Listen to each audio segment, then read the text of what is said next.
Voilà, donc après avoir fait une vidéo qui concernait donc le domaine d'usage en biologie cellulaire, où j'avais pris 4 domaines d'usage, la logique vrai ou faux, hein, voilà, la logique vrai ou faux, les mathématiques, bon ici, bon pour la biologie cellulaire, bon j'avais pris une mathématique qui était simple, bon une division, juste une division, ou plutôt une multiplication. Ici, je verrai dans cette vidéo, justement, c'est une puissance de 2. Voilà. Scientifique, c'est en fonction de facteur temps, en fonction du temps, et information. Là, je ne vais pas traiter l'information parce que, bon, l'information, c'est l'ADN. Bon, je ne vais pas traiter ici l'ADN. Donc, je vais tirer de trois possibilités. Je vais ici faire le développement cellulaire d'une bactérie. Donc, développement cellulaire en utilisant la logique, les mathématiques et les paramètres scientifiques. Bon, ici, comme je ne vois pas des informations concernant le codage de l'ADN, bon, je vais en mettre ce domaine d'usage qui est domaine relatif à l'information. Alors, pour la cellule vivante, ben, il y a les cellules somatiques. Enfin, pour les cellules végétales, on a les cellules somatiques et germinales. Voilà. Ça, les cellules somatiques. Et pour les animaux, c'est pareil, on a les cellules somatiques et germinales. Voilà. Donc les cellules somatiques vont se régénérer par ce qu'on appelle la mitose. Voilà, le nom donné à la générescence des cellules somatiques s'appelle la mitose, où il y a différentes phases pour arriver à la division cellulaire en mitose, c'est-à-dire cellules du corps humain par exemple, hein, qui constituent les cellules qui constituent les tissus qui constituent les organes, et les organes qui constituent les systèmes. Voilà, donc voilà, ça c'est au niveau hiérarchique. On a une hiérarchie, hein, cellules. Au-dessus des cellules, on a les tissus. Au-dessus des tissus, on a les organes. Au-dessus des organes, on a les systèmes ou les fonctions. Enfin, l'organe est une fonction, mais au-dessus des organes, on a les systèmes. Voilà. Alors, on a une hiérarchie, une forme hiérarchique. Mais dans les cellules végétales qu'animales, on a des cellules somatiques, mais aussi des cellules germinales qui sont les gamètes. Les cellules germinales sont les gamètes, et là, on a un phénomène qu'on appellera la méiose. La division cellulaire se fera par l'intermédiaire d'une terminologie qu'on appelle la méiose.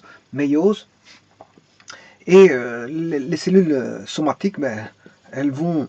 on parle pas de...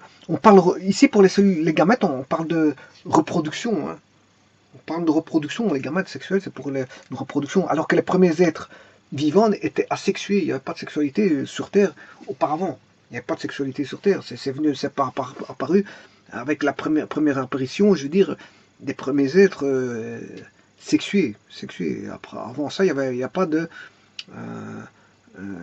sexualité. C'est bon, c'était des virus et voilà, c'était des êtres unicellulaires qui vivaient au départ. Puis ça a été des pluricellulaires, etc., etc. Puis bon, ça vivait dans l'eau, puis ça a colonisé la terre ferme, et ainsi de suite. Bon, donc ici le phénomène de division cellulaire au niveau des gamètes, les gamètes mâles qu'on appelle les spermatozoïdes, les gamètes femelles qu'on appelle les ovules, bon, et la rencontre va donner ce qu'on appelle la reproduction. Alors là, on a un brassage des chromosomes, un brassage chromosomique qui va donner, je veux dire, des caractères à la personne qui est née ou les personnes qui sont nées. Ou parce que c'est pas forcément une personne, c'est pas quand tu dis c'est l'animal, c'est pas forcément des animaux. Hein.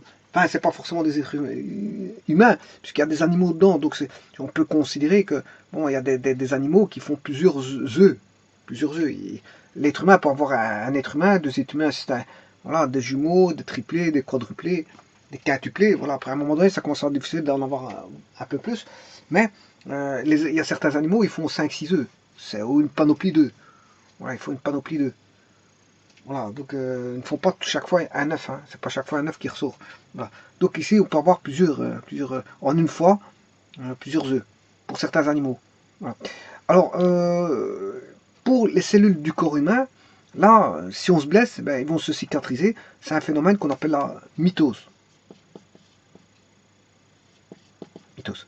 Voilà. Alors, je ne vais ni voir la mitose ni la méiose pour l'instant, mais tout simplement, je vais voir non pas la cellule animale, ni la cellule végétale, mais je vais regarder le développement, non pas d'une cellule animale ou végétale, au travers de la mitose ou de la méiose, mais tout simplement une division cellulaire de la bactérie. Ça va être un peu la même chose pour les virus. Hein. La prolifération des virus, bactéries, ça va être une exponentielle. Voilà. Donc, on va utiliser l'aspect mathématique, scientifique parce que ce sera fonction du temps, et logique. Vous allez voir pourquoi logique. Vous allez voir pourquoi logique. Et la première chose, c'est au niveau logique. La première chose, c'est vrai ou faux. Vrai ou faux. On part d'une cellule. Hein.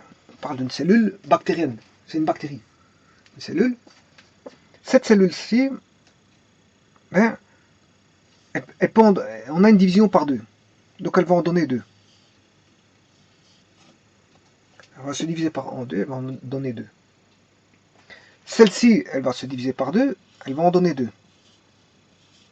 Celle-ci, elle va se diviser en deux pour en donner deux.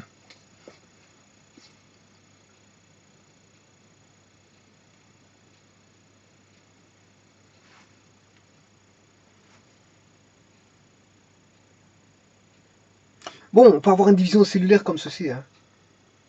Voilà. Celle-ci va en donner deux.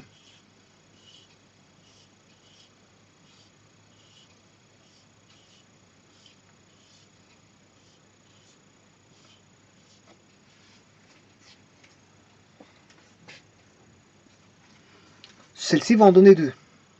Elle se divise pour en donner deux. Donc c'est une division. Hein.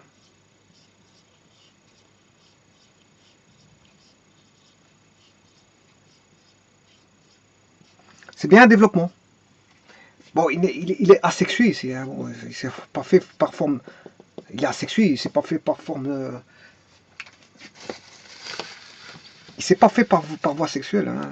C'est une bactérie. Et la bactérie, elle n'a pas de gamètes. Hein. Y a pas, bon, elle ne va pas se reproduire avec une autre bactérie pour en former une nouvelle. Hein. C'est pas comme ça. Bon, elle se divise. C'est asexué.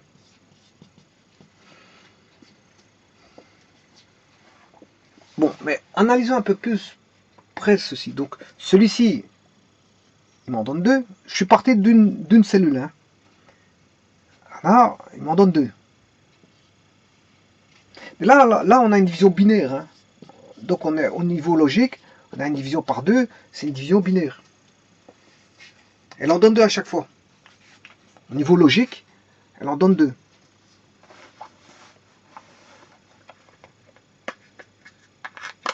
Bon, mais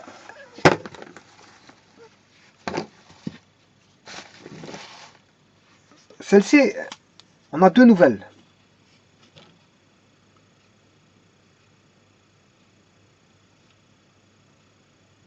Si elle s'est scindée en deux, il n'y en avait qu'une, elle en donne deux. Mais celle-ci n'existe plus. Hein.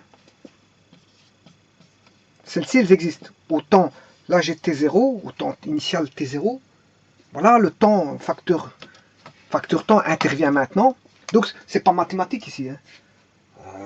La mathématique, c'est quand les nombres interviennent. Voilà.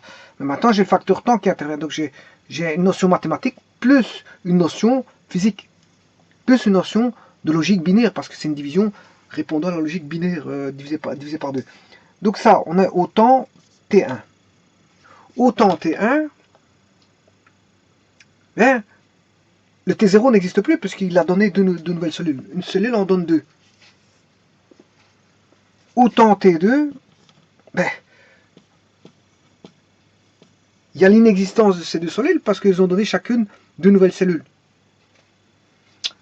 Au temps T3,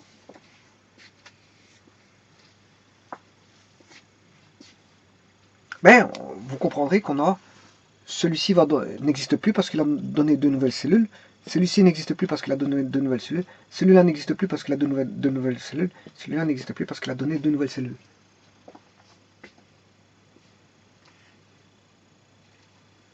Celui-ci, ben, donc celui-ci n'existe plus parce qu'on est arrivé au temps T3. Donc c'est une fonction du temps. C'est une fonction du temps. Donc on va dire, c'est pas une reproduction ici parce que c'est pas sexuel, hein, c'est pas une reproduction sexuelle, c'est pas une division cellulaire en fonction d'une reproduction sexuelle qui nécessite, je veux dire, voilà, deux gamètes, des gamètes. Hein. Si je prends voilà, les gamètes mâles et femelles, gamètes femelles, gamètes mâles, là on a la méiose. La méiose qui va intervenir, qui va faire intervenir, si vous voulez, les ovules pour les gamètes mâles et les spermatozoïdes, et puis après, bon, on a la fécondation qui va donner un nouvel être. Un ou plusieurs nouvelles êtres si on a des jumeaux ou des triplés ou des quadruplés. Voilà, donc voilà, là, il faut qu'il y ait la rencontre entre les ovules et les spermatozoïdes qu'on appelle la fécondation. Voilà, donc c'est un système spécial, c'est ce qu'on appelle la méiose. Et ici, on n'a pas ça, c'est pas des gamètes sexuels, ça n'a rien à voir ici. C'est juste un développement en fonction du temps qui va se produire. Hein. C'est, voilà. Est-ce que c'est une copie? Ici, on n'a pas de copie. Une copie, c'est d'un objet, mais j'en fais un deuxième, par copie. Or, ici, c'est pas une copie. Pourquoi? Parce que celle-ci a donné celle-là et celle-là. Elle s'est divisée en deux. C'est une division en deux. Voilà, c'est pas, on va dire, c'est pas une réplication. C'est juste celui-ci qui existait, on a donné deux. Alors qu'une réplication, ben, ça se dédouble. Réplication, c'est un dédoublement. Ici, on n'a pas à faire une réplication. Hein. C'est pas une copie, c'est une division par deux qui va donner deux cellules. Bien sûr, elles sont toutes les mêmes. Hein. Elles sont les mêmes. Quelque part, indirectement, on peut appeler ça une copie, mais c'est pas une véritable copie. C'est pas voilà, c'est une copie. Il y a l'original qui est gardé. Voilà, c'est ça la différence. Dans une copie, vous faites une copie, une photocopieuse. Vous prenez une feuille de papier, vous faites une copie. Ben, je garde l'original. J'ai l'original et j'ai la copie. J'en ai une deuxième. Voilà, et c'est ça. Donc quand on dit une copie, ben, on a toujours l'original qui est toujours là. Mais ici, ça n'a rien à voir. L'original n'existe plus. Puisque l'original, on a donné deux. L'original ici, on donne deux. L'original ici, on donne deux. On ne peut pas parler de réplication. Hein. C'est ni une reproduction, ni une réplication. Mais c'est bien une division. Bon, alors, sachant ceci, on est bien dans une organisation de division cellulaire. Et donc, qui dit division cellulaire, dit nombre. Qui dit nombre, dit mathématiques. Qui dit division cellulaire, dit nombre de cellules divisées. Donc, on dit mathématiques, dit division, dit... bien sûr, c'est une division qui démultiplie. C'est une division cellulaire. Voilà. Au début, on en a une, puis on en a deux. Mais celle-ci n'existe plus, puisqu'elle s'est divisée en deux. Celle-ci s'est divisée en deux, celle-ci s'est divisée en deux, mais on ne se retrouve plus avec deux, mais quatre. Donc ça se divise pour en donner à chaque fois des nouveaux. Donc, une cellule en donne à chaque fois deux autres, mais celle-ci n'existe pas parce qu'elle provient de la division. Elle s'est divisée en deux parties. Voilà. La cellule 1 a donné 1 et 1. La cellule ici 1 a donné 1 et 1.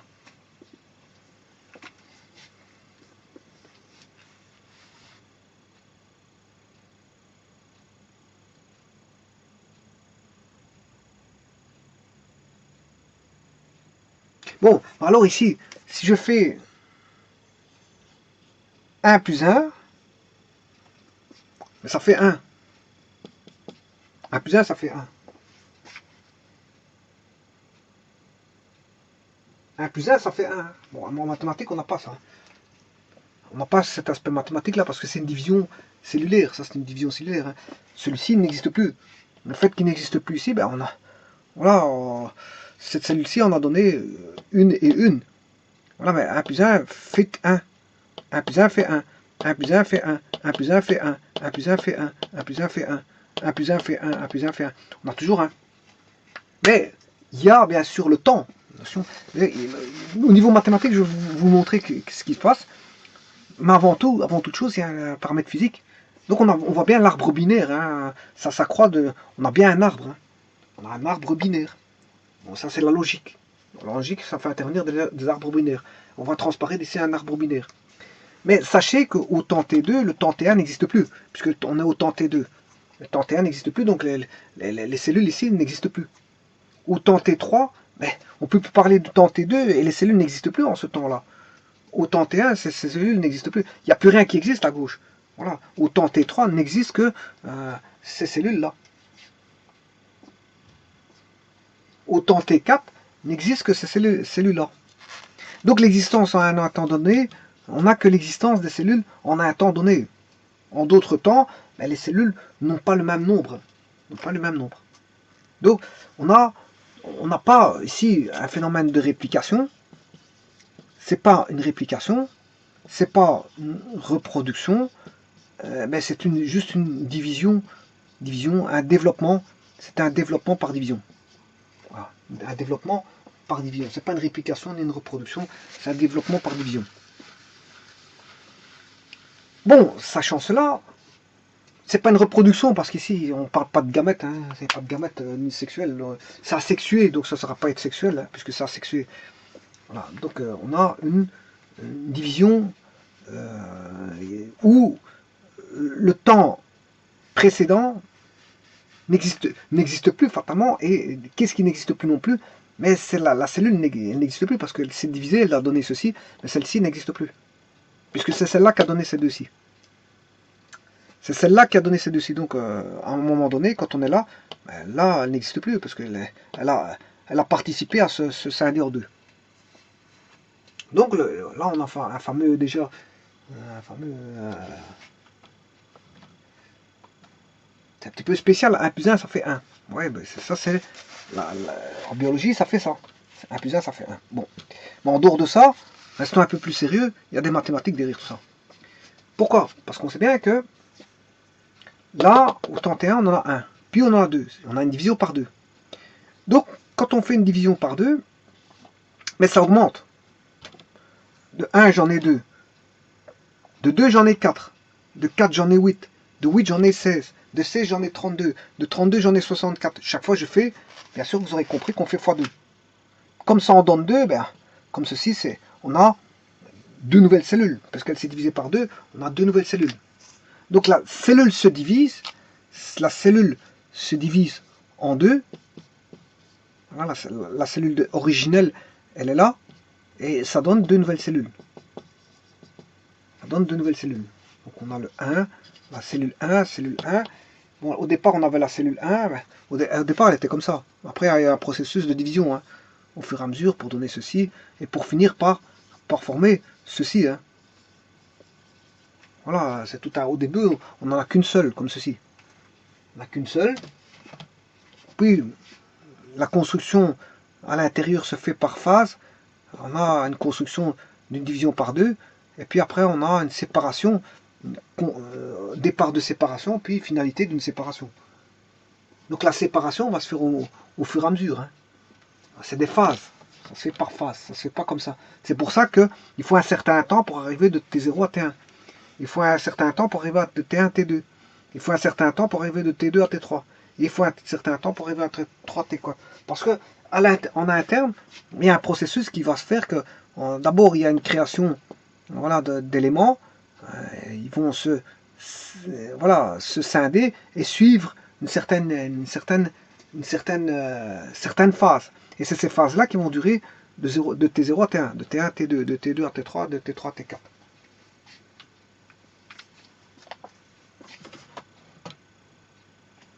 Voilà.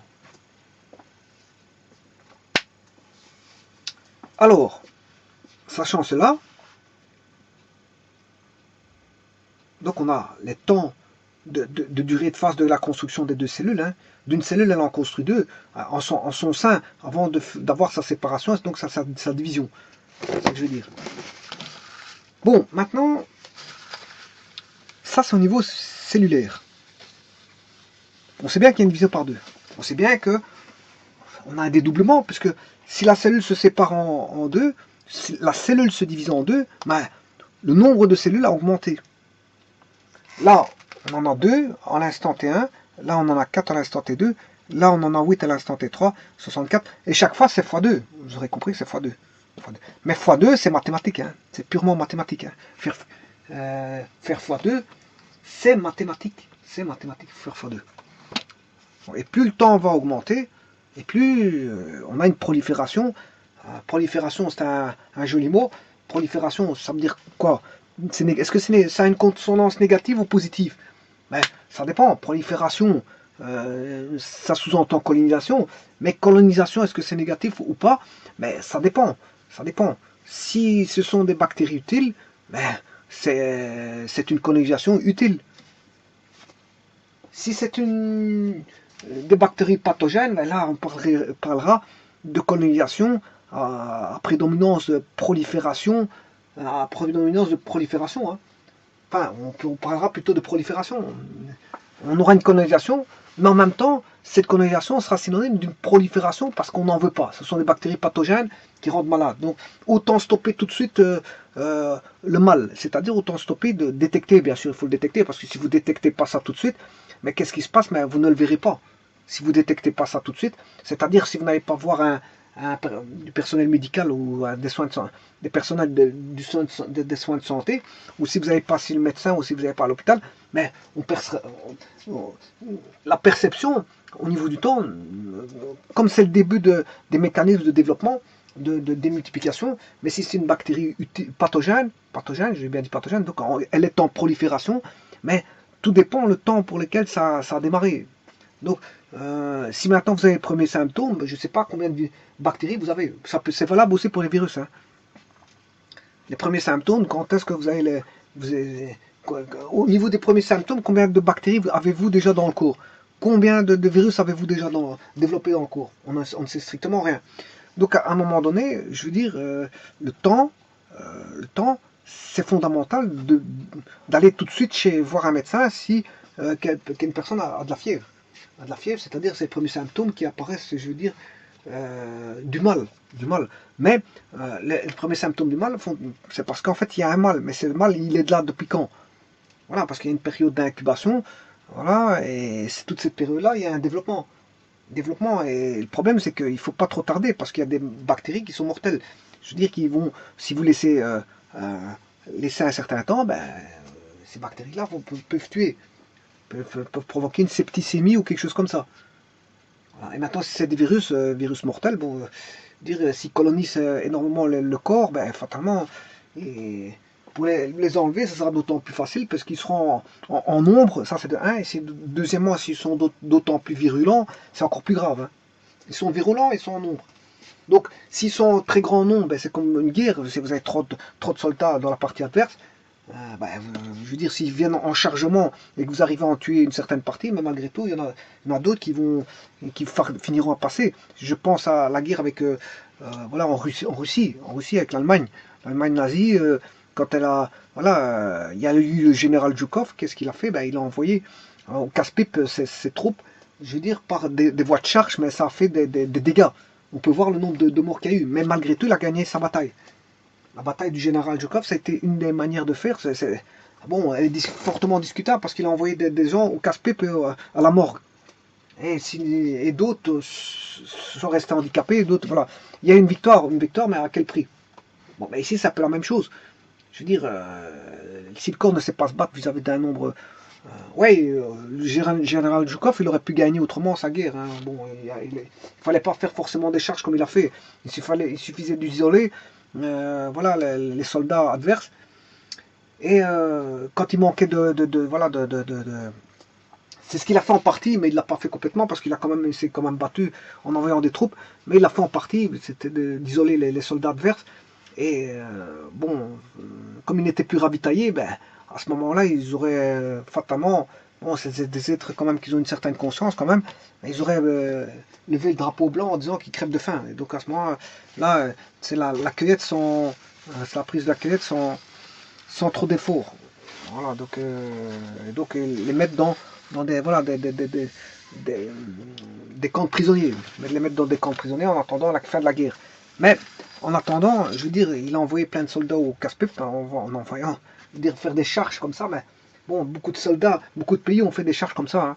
Alors, je pense aux guerres napoléoniennes, voilà, la guerre napoléonienne, quand ils faisaient des charges, même les Romains ou peu importe, bon, c'était des guerres barbares. Enfin, voilà.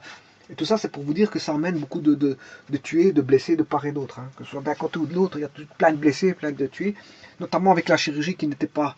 La chirurgie de maintenant et d'avant n'était pas la même. Avant, on mourait facilement. Un pied coupé, on pouvait en mourir facilement.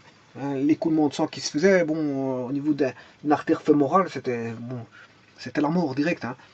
Voilà, donc ici, c'est un peu la même chose. Ici, bon, si le corps n'a pas suffisamment de capacité à se défendre vis-à-vis d'une charge virale très, très importante, mais qu'est-ce qui va se passer?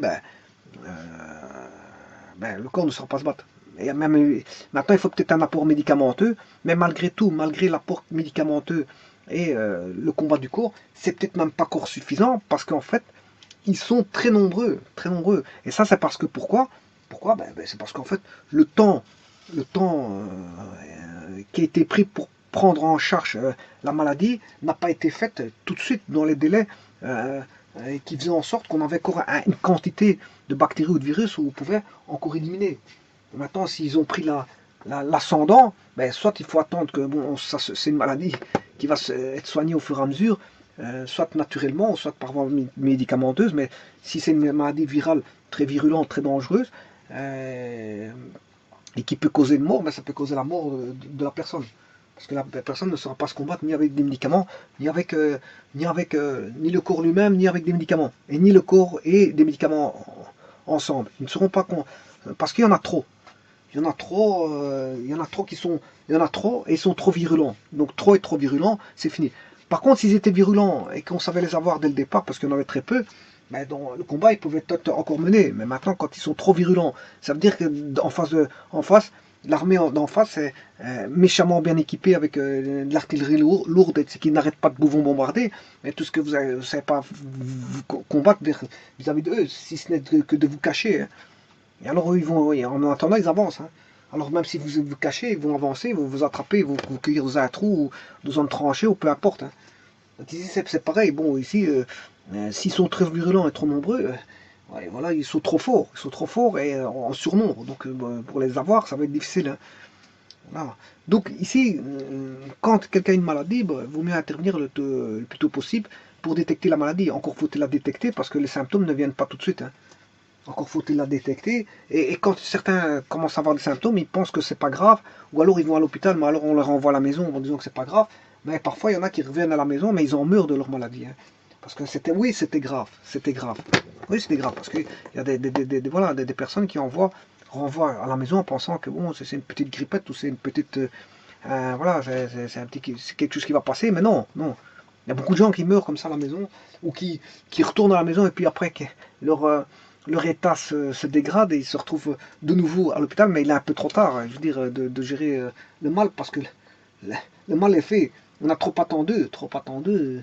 Voilà, je pense à une pneumonie ou je pense à des choses pareilles. Voilà, quand il est trop tard, bon, les gens n'ont pas une baguette magique pour, je veux dire, pour résoudre. Hein. Le mal, quand il est fait, il est fait. Hein. Le mal, si on ne se préserve pas dans la vie pour pouvoir vivre le plus longtemps possible, c'est ce qui va se passer, c'est que vous êtes faible, et si vous êtes faible, vous tombez sous le coup de, voilà, de la loi des plus faibles. La loi des plus faibles, c'est qu'ils finissent par voilà, rendre l'âme avant les autres. Hein. Voilà, ils rendent l'âme avant les autres. Les plus faibles, euh, ou tout au moins rendraient l'âme alors que quelqu'un d'autre ne rendrait pas l'âme pour la même situation. Voilà, donc là on peut dire que voilà, il y a des personnes faibles et c'est les plus fortes qui arrivent à survivre dans un environnement dans des environnements où ils sont capables de s'adapter et de réagir à toute cause pouvant provoquer, je veux dire, voilà, toute cause pouvant provoquer des stimuli négatifs. Stimuli négatifs. Parce que les stimuli, on peut en ressortir, hein, on peut ressortir des stimuli, mais il peut avoir des stimuli extérieurs. Hein, parce que les cellules, si je prends les cellules, elles sont, je veux dire, dans un environnement, elles vivent dans un environnement. Donc il y a les stimuli de la cellule, mais il y a les stimuli d'autres cellules. Si la faculté de pouvoir survivre dépend de la force de la personne. Une personne qui est forte, elle sera capable elle a un système immunitaire, je veux dire, bien rodé. Bon, elle pourra s'en sortir plus vite qu'une personne qui a un système immunitaire très faible. Et donc les plus faibles vont tomber plus vite que ceux qui sont mieux armés à combattre les dérives voilà, extérieures telles que les virus ou bactéries qui pourraient provenir de l'extérieur et qui se seraient insérés malencontreusement au sein d'un corps humain. Parce que le corps humain, normalement, il est un système fermé. Et voilà, il est un système fermé. Quoi qu'il est ouvert sur la bouche et le nez et voilà, et l'anus, bon, et voilà, il y a des ouvertures, mais justement, c'est ces ouvertures-là qu'il faut faire très attention à l'introduction des virus. La bouche, le nez et autres. Tout ce qui est ouverture, voilà. Mais normalement, le sang, c'est un système fermé. Pour autant qu'il n'y ait pas de plaie, parce que s'il y a une plaie à ce moment-là, là, les bactéries, les virus, ils vont rentrer dedans. Hein. Pour autant que voilà, ils vont rentrer, et là, il faut se désinfecter, mais s'il est rentré, il est rentré. Hein. Il y a certains virus, quand ils sont rentrés, ils sont rentrés. Voilà. Et s'il y a une désinfection qui se fait un peu trop tard, ben c'est trop tard. Hein. Il est rentré, on ne se désinfecte pas 4 heures après. Hein. Ça, c'est déjà une chose. Voilà, donc ici, on aura une prolifération, je veux dire, de plus en plus importante. Et comment elle va se faire? Par puissance de 2. Par puissance de 2. Parce que c'est x2. x2. Si je prends, ici je suis parti de 1, je vais partir de A. Mathématiquement, je vais partir de A. Je vais partir de A d'une valeur A et non pas de 1.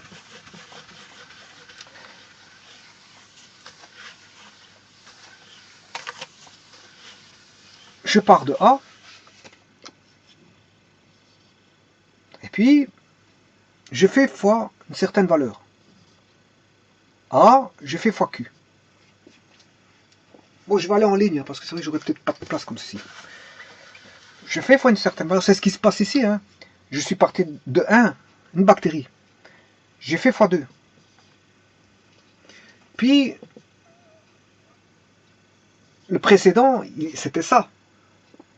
Voilà, le précédent, c'était ça. Hein. Si vous regardez bien, je suis parti de 1. Là, j'ai fait x2. Puis, je repars de ci, j'en fais x2. Voilà. J'en fais x2 à chaque fois. Mais 2 fois. Je le fais 2 fois. Donc, je vais avoir AQ fois Q. Puis, j'aurai A fois Q, ça fait AQ carré. Ça, c'est le précédent. Je fais fois Q. Puis, je fais AQ cube. Ça fait AQ cube, c'est le précédent. Je fais fois Q. Donc, on voit bien qu'il y a une relation de quoi à quoi. Bon, il y a plusieurs relations ici. Hein. Donc, ici, je suis bien au niveau mathématique. Hein. Je suis bien au niveau mathématique. Au niveau logique, il est fait. C'est l'arbre binaire. Voilà. J'ai un arbre binaire. Bon, au niveau mathématique, je suis en train de trouver la relation qui va exister dans ce développement-là. Dans ce développement bactérien. Voilà. Alors, et ainsi de suite. Donc, j'ai un phénomène qui dépend du précédent. Celui-ci dépend du précédent. Celui-ci dépend du précédent. Celui-là dépend du précédent. Voilà. Donc, on voit bien que c'est quelque chose qui dépend du temps. C'est quelque chose de temporel. Voilà. Alors, là, quand est-ce qu'on a ça? Au temps T0, au temps T1, on a ceci, au temps T2, au temps T3. Bon. Alors maintenant, on va généraliser. supposons qu'on va se mettre dans un point de vue purement mathématique, et puis je ferai intervenir le temps au niveau scientifique. Je vous ai dit qu'il y a un niveau logique, c'est fait, c'est l'arbre. Il y a un niveau mathématique, je vais prouver la relation mathématique qui existe, et j'ai un niveau scientifique parce que j'ai la notion temporelle. Bon, mais dans un premier temps, comme je vais démontrer le point de vue mathématique, plaçons-nous au point de vue mathématique. Si j'ai ceci, je vais l'appeler U0. Voilà. Ceci, je ne vais pas l'appeler T1 parce que je vais extraire l'aspect physique. Donc je vais mettre purement mathématique. J'aurai U1. Là, U2, U3, 3 petits points. Ce qui veut dire que U0 égale AQ, U1 est égal à AQ carré, U2 est égal à AQ cube, U3 est égal à AQ4 et UN est égal à AQN. Ben, ça, c'est une suite. C'est ce qu'on appelle une suite.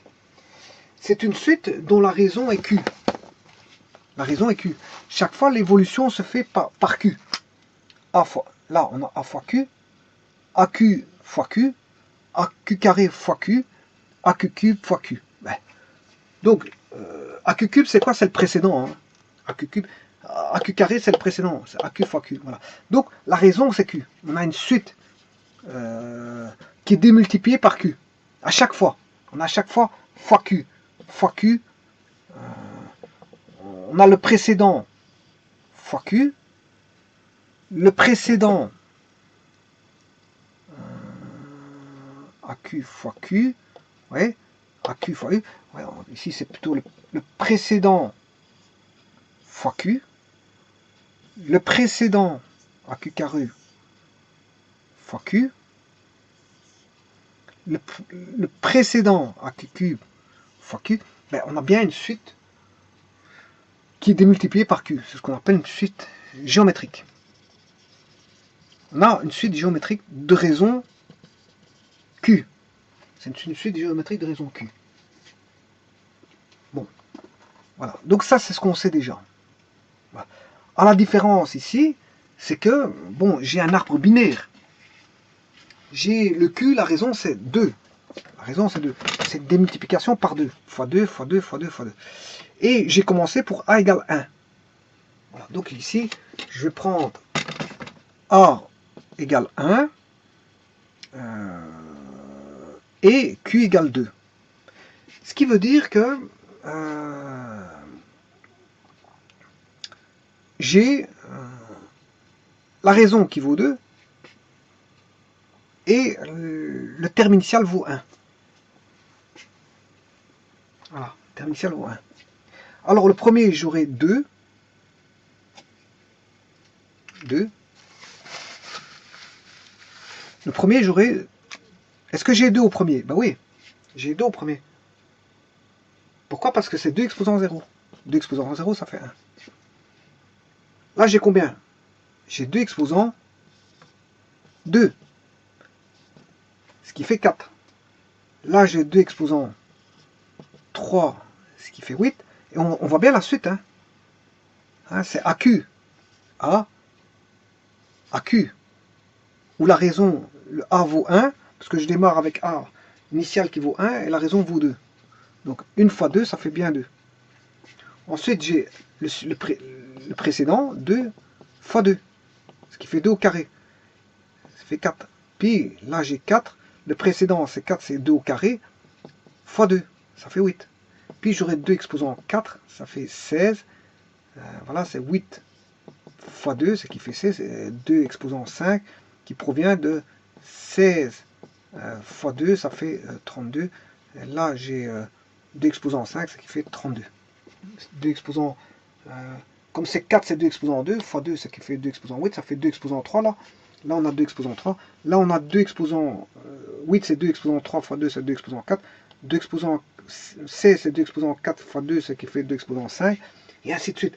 Donc, on voit bien l'allure de 2 exposants X. Voilà, X. Alors, X, qu'est-ce que c'est? C'est ce que je vais voir maintenant. Donc, on a une allure de 2 exposants X. Voilà, donc on a bien une suite arithmétique, une suite géométrique de raison 2. J'ai une suite géométrique de raison 2. Mais maintenant, à la différence que je n'ai pas U0, U0, U1, j'ai U2, U3, je n'ai pas U0 ici, je n'ai pas ça. Je n'ai pas U0, U1, U2, voilà, U3, U4 et UX. Là, c'est. Attention, si je mets UX, attention, si je mets UX, c'est égal à. Quand j'ai 3, j'ai 4. Donc quand j'ai UX, j'ai X plus 1. Ou si vous voulez, j'ai UX moins 1 est égal à 2 exposant X. Voilà, mathématiquement parlant. Mais ici, c'est pas mathématique, parce que quelque part, c'est mathématique, oui. C'est binaire, oui, parce que c'est une valeur 2, c'est un arbre binaire, c'est une division par 2. Hein, c'est une logique, on a affaire à une logique binaire, oui. C'est mathématique, oui, parce que c'est des puissances de 2, oui. Mais c'est plutôt, il y a un aspect physique, parce qu'il y a une notion temporelle. Il y a une notion temporelle, de temporalité. Donc ici, la variable, c'est pas x, mais c'est t. Donc là, j'aurai T0, T1, T2, T3, T4, T5. Voilà, donc on a trouvé la relation mathématique. Alors, que donne cette relation mathématique? Ben, c'est le nombre. Attention à ce que vous allez voir maintenant. Qu'est-ce que c'est que donne le 2 exposant T? Ben, c'est le nombre de bactéries autant T. Autant T. C'est 2 exposant T. Voilà, nombre de bactéries autant T.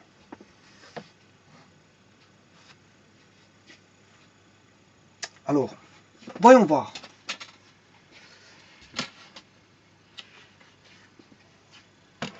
Bon, j'ai juste une petite remarque à faire avant de faire le développement suivant.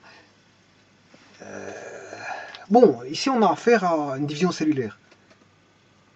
On n'a pas... c'est une division juste par 2. C'est simple, hein, c'est une division par 2 qui se fait. Ben, ça c'est valable pour, voilà, pour les bactéries, pour les virus. C'est valable pour les tissus cellulaires. Ben, c'est quand on a une forme de mitose.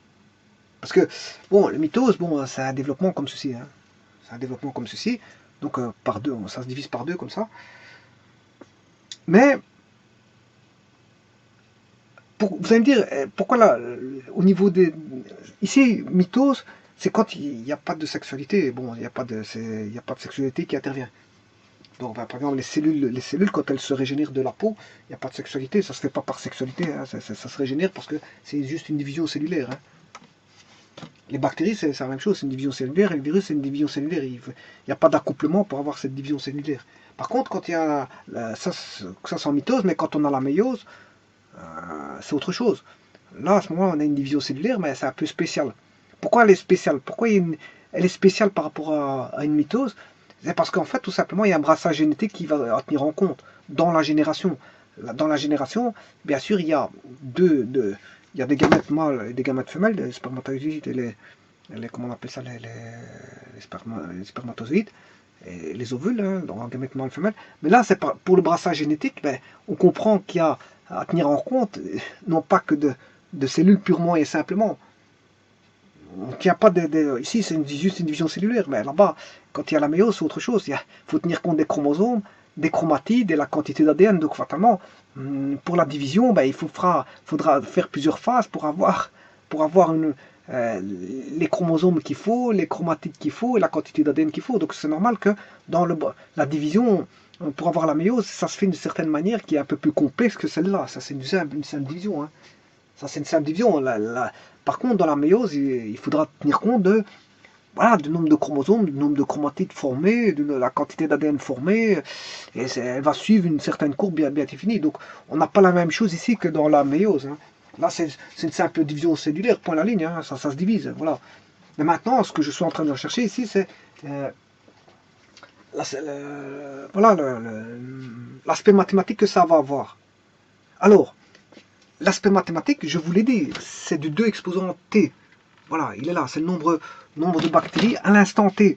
Mais n'oubliez pas que à T4, si elles existent, ces bactéries-là, ça veut dire que celles-là n'existent plus parce que celles-ci ont servi à former celle-là. Donc celle-ci n'existe plus, ni celle-là, ni celle-là, ni celle-là. Donc les instants précédents, il n'y a pas de, comment on appelle ça, il n'y a pas de bactéries, hein, il n'y a pas de bactéries. Donc, n'allez pas faire un calcul de sommatoire. N'allez pas faire 1 plus 2 plus 4 plus 8. Voilà, ne faites pas, surtout pas ça. Hein. Ne faites pas ça. Hein.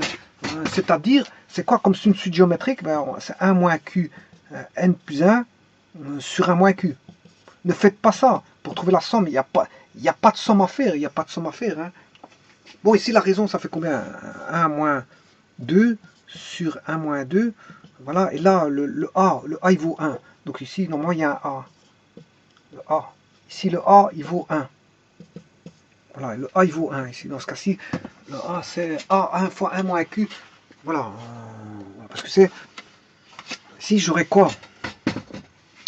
1 fois 2 exposant 0, plus 1 fois 2 exposant 1, plus 1 fois 2 exposant 2, plus 1 fois 2 exposant 3, plus 3 petits points. Voilà ce qui ferait le 1, je le mets en évidence, donc c'est mon fameux A.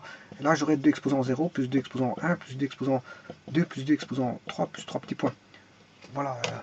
Donc j'aurai 1 moins 2, ça qui fait moins 1. Et on va voir du moins et du moins, ça va donner de plus. Parce que là, 1 moins 2, si je prends par exemple pour le deuxième, voilà ce qui ferait... j'en ai, c'est le deuxième, et ça commence en T0. T1, T2, ce qui ferait 1, 2, 3. C'est pour ça qu'on fait plus 1, parce qu'il y a 3 termes. Hein. Il y a 3 termes. Hein. Si je veux aller jusque 2, il y a 2 exposants 0, 2 exposants 1, 2 exposants 1. Il y a 3 termes. Voilà, donc ce qui fait 3. C'est pour ça qu'on dit n plus 1. Parce qu'il y a le 0 à tenir en compte. De 0 à 2, il y a 3 termes. Ce qui fait 1 moins 2, ce qui fait moins 7. 1 moins 2 au cube, c'est moins 8. Moins 7. Donc là, j'en aurai 7. Mais je peux pas faire ça. Je peux pas faire ça. Ah oui, effectivement, il y en a 1, 2, 3, 4, 5, 6, 7. Bah oui, il y en a 7. Mais je peux pas faire ça parce qu'en fait, elle n'existe plus. Quand on est arrivé là, elle n'existe plus. Je peux pas faire de somme comme ça. Je peux pas faire de somme. C'est interdit, je peux pas. Oui, c'est une suite géométrique, mais les éléments avant n'existent plus, donc je peux pas les sommer. Je peux pas voir combien il y en avait auparavant. Hein. Je peux pas. Bon, remarquez que 2 exposant quelque chose, c'est toujours pair. Hein. 2 exposant quelque chose, sauf pour le premier. Le seul qui n'est pas pair, c'est le premier. C'est le 2 exposant 0. Voilà. Tout est pair sauf le premier. Maintenant, voyons voir au niveau des sommes, hein, juste pour 2 exposant 0. Là, on en a 1. Et la somme est impaire. Hein. 1. Là, on en a 1. Si j'en ai, là, j'en ai 3. Là, j'en ai 7. 7 plus... c'est normal. C'est normal parce que j'ai chaque fois un nombre impair précédemment et je rajoute par rapport à un nombre pair. Alors, on peut faire le calcul, hein, on peut démontrer ça. Un nombre pair plus un nombre impair. Ça va toujours donner un nombre... Là, j'ai un nombre impair, 2n plus 1, plus un nombre pair, 2n. Ce qui fait 2n plus 2n, ce qui fait 4n. 4n plus 1. 4n, c'est le double de 2n plus 1. Donc, ceci, c'est un nombre impair. Donc, fatalement, la somme sera toujours impaire. 1, 3, 7, 7 plus 8 fait 15. Voilà. 15 plus 32 fait 47. Ce sera toujours un nombre impair. Donc, la somme sera toujours un nombre impair. Par contre, la puissance, la seule nombre qui sera impair pour les 2 exposants t, mais ce sera juste le premier. Le premier est impair et tout le restant vont donner à chaque développement une valeur paire. Bon, pour la petite histoire, je vous ai fait la somme, mais vous ne pouvez pas faire de somme. Hein. Vous ne pouvez pas faire de somme. Oui, il y en a une suite géométrique, mais il n'y a pas besoin de chercher sa somme. La somme totale, on s'en fout. Parce que ces éléments n'existent plus. Ces éléments n'existent plus. Voilà, si j'en ai 32 ici, mais les 1, 2, 3, 4, 5, les 7 plus les 8, les 15. Si on a 32 ici, les 15 là-bas, ils n'existent plus. Forcément, ils ont servi à être utilisés pour créer cela. Donc, ils n'existent plus, ceux par là. Donc je ne peux pas faire de somme. Oui, on a une suite géométrique, mais non à la somme géométrique, dans ce cas-ci. Mais quand on a une suite géométrique, pour autant, s'il reste là-bas, vous pouvez faire la somme. Mais ici, il ne reste pas. Pour les bactéries, il ne reste pas. Voilà, ça, il faut le savoir. Alors maintenant, je vais faire intervenir le facteur temps, mais il faut que je donne une... voilà, une...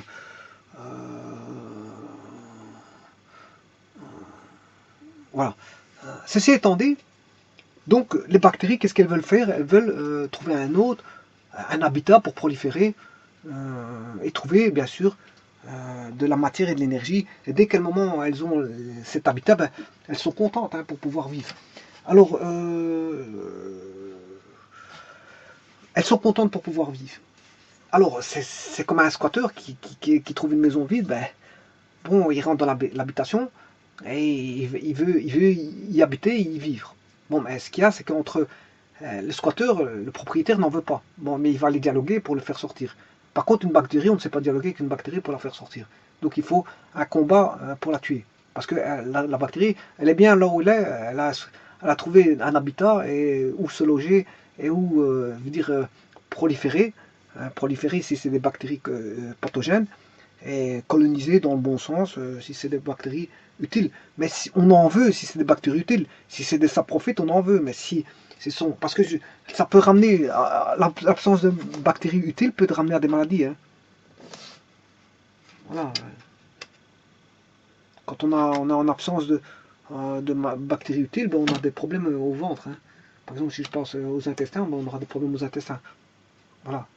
Et donc il en faut des bactéries utiles, il en faut. Maintenant, les bactéries pathogènes, on n'en veut pas, mais quand ils colonisent, voilà, quand ils prolifèrent dans votre corps, ben, on n'en veut pas, il faut les extraire tout de suite, mais le plus tôt possible, il faut les extraire. Bon, là, ils ne partiront pas d'eux-mêmes. Hein. Vous n'avez pas parlé avec une bactérie comme vous parlez avec un squatteur, pour dire même parfois les squatteurs, quand vous parlez avec, ils veulent pas sortir de l'habitation. Donc voilà, ils reviennent voilà, par intermittence jusqu'au moment où il y a une procédure qui est faite et qui l'empêche de revenir, mais il y en a qui reviennent. Hein, voilà. Bon, alors, ça a à voir avec ce qu'on appelle donc des suites géométriques. Suites géométriques. Donc c'est l'aspect mathématique, ce sont des suites géométriques. Maintenant, je vais bien faire un exemple. Je vais faire un exemple avec les bactéries. Je prends une prolifération de toutes les 20 minutes. Toutes les 20 minutes, on va mettre un temps constant qui est la base de temps qui est toutes les 20 minutes. Alors, je vais commencer bien sûr avec une bactérie. Bon, imaginez, bon, ceci c'est vrai pour une bactérie, mais imaginez-vous 10 bactéries, ça fait 10 fois ce que vous avez vu. Hein. 20 bactéries, ça fait 20 fois ce que vous avez vu. Donc, s'il y a déjà une infection de 1000 bactéries ou 1 million de bactéries, mais vous faites le nombre qu'on a trouvé au temps T4 fois 1 million. Hein. Enfin, je vais le voir tout de suite. Bon, tout d'abord, le temps. Le temps, c'est strictement positif. Le temps, ça commence à partir d'un temps donné, d'une existence à la fin de l'existence. Début d'existence à une fin d'existence.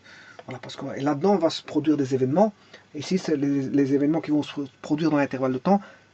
En fait, c'est une fenêtre. Le temps, c'est une fenêtre. Hein. Le temps, c'est une fenêtre. C'est une fenêtre pour laquelle on a une certaine vue.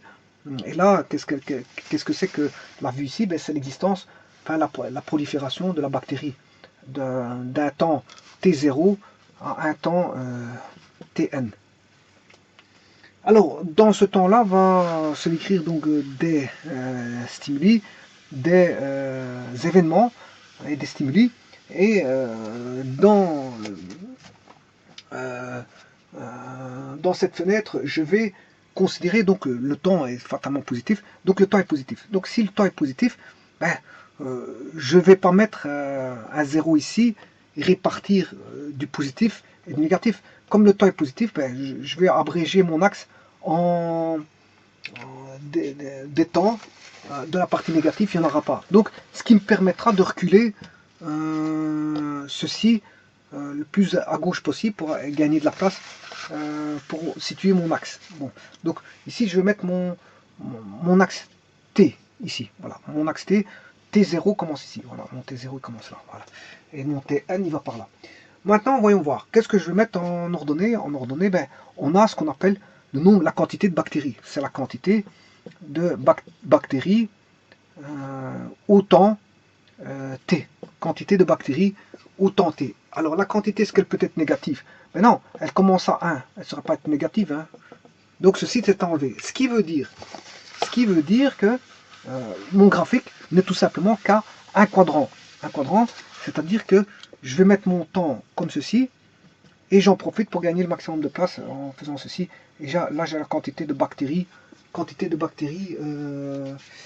Ouais, pour autant qu'on voit, bien sûr. J'ai la quantité de bactéries. Je ne sais pas si on voit, ouais, voilà. La quantité de bactéries au temps T.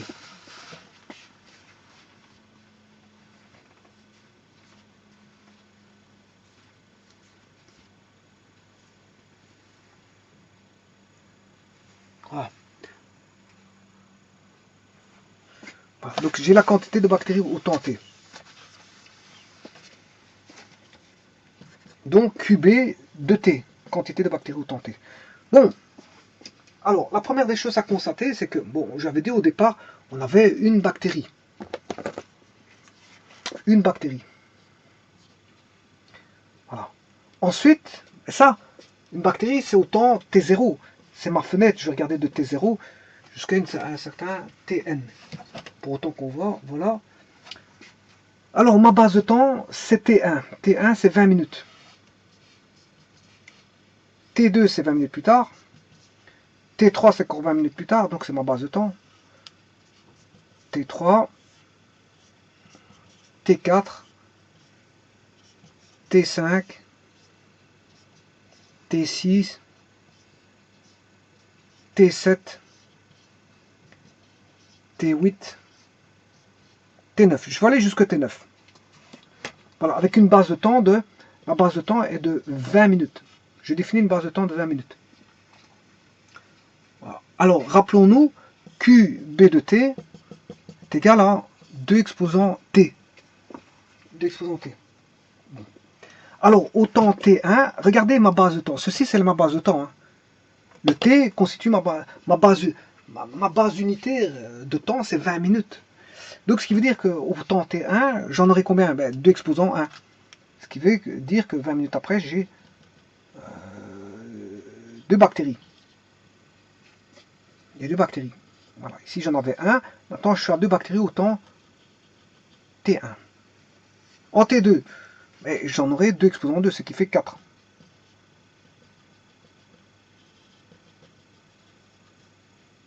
Voilà. Au temps T3, 2 exposant 3. 2 exposant 3, ce qui fait 8. 4.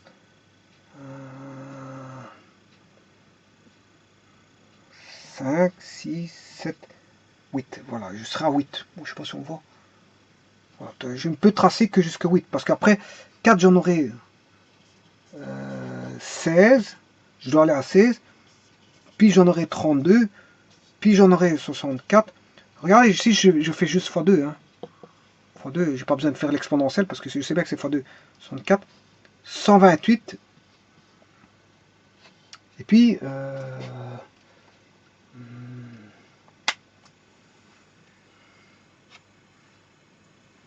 128, 256, 512, 1024, 2048, etc. À chaque fois x2. Hein. Bon, la première chose qu'on peut se dire, c'est quoi? C'est une approche discrète. C'est une approche discrète. Discrète, ça veut dire que c'est pas continu. J'ai pas tracé de là à là. 1,5 bactéries, j'aurai jamais. Hein. Entre l'instant T1 et T2, bon, j'ai soit une ou deux bactéries, ou voilà, j'ai un nombre entier de bactéries. QB, si vous voulez, appartient à Z sauf 0. C'est des entiers. J'ai, voilà, 1, 2, non, je m'excuse, N0. Parce que Z, c'est négatif, hein, je peux mettre des négatifs là-dedans. Donc c'est N0. QB appartient, c'est un nombre entier, mais naturel, positif, et pas relatif. Hein, c'est pas un nombre, il n'est pas négatif. Donc QB, mathématiquement, il appartient au naturel sauf 0. Bon, ça veut dire 1, 2, 3, 4, 5, et encore. Il y a des valeurs qui ne pourront même pas être permises.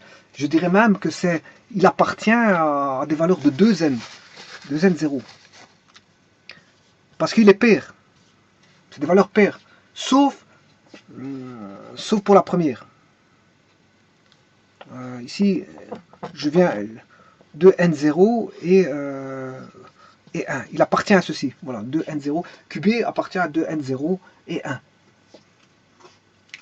Union 1, si vous voulez. Union 1. Voilà, comme ça, on est bon. Donc, de n0 est pair, mais le 1 est peut être inclus dans l'ensemble. Le 1 peut être inclus dans l'ensemble. Voilà.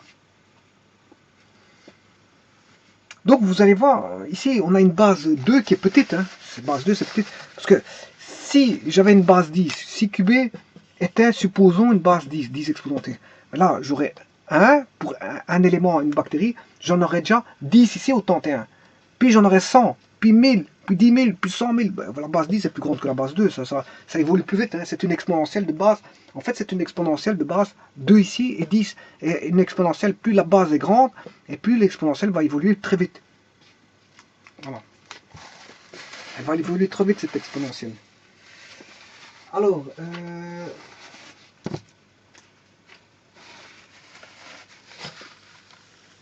là, on n'a pas une base 10, on a une base 2. Bon. Déjà, on a un phénomène discret. Bon. Et justement, je vous ai pris la base 2. J'ai pris la base 2. Et en plus de ça, c'est un phénomène. J'ai un phénomène discret. Discret, ça veut dire que c'est pas continu. Hein. Voilà, c'est ce que ça veut dire. J'ai un phénomène discret. Alors, ici, qu'est-ce qu'on peut dire? Que la quantité double,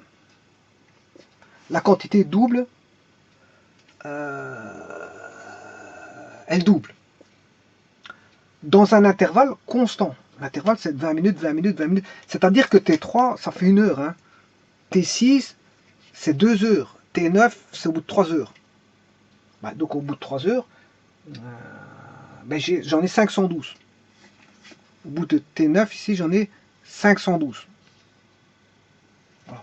Bon, donc, on a 20 minutes constitue la base de temps constante pour laquelle il y a l'évolution. Toute l'évolution, l'événement de T1, quand j'ai fait un point de départ de temps et une finalité de temps, ici la finalité, bon, on ne sait pas combien elle vaut, j'ai ouvert, j'ai laissé ouvert ici, mais départ, qu'est-ce qui se passe? Mais ça va évoluer, il y a un événement qui va évoluer, c'est le phénomène d'augmentation, c'est d'accroissement. Mais attention qu'il existe des exponentielles croissantes, mais il existe des exponentielles décroissantes. Et si c'est une exponentielle croissante, et je dirais une exponentielle croissante discrète. Et voilà, on a la réponse pourquoi on a une suite géométrique.